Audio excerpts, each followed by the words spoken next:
Welcome to Shawano County Gardening Tips with Nancy. Today we're going to talk about some garden crafts that you can do.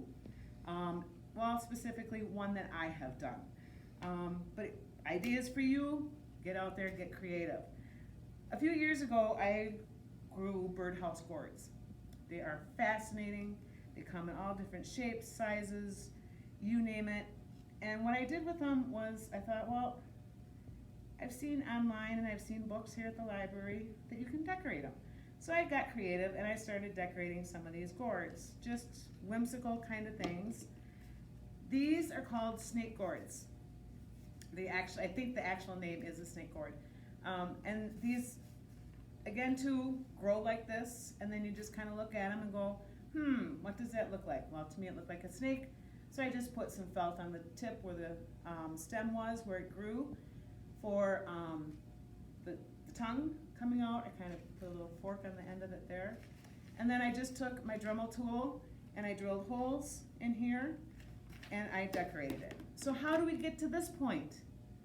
First we grow them in the garden, and then when they come out of the garden, you need to let them dry.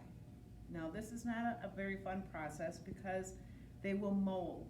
But the mold on them, if you keep them natural, is what gives them their design that's on here. This is one that I just left natural, I didn't paint.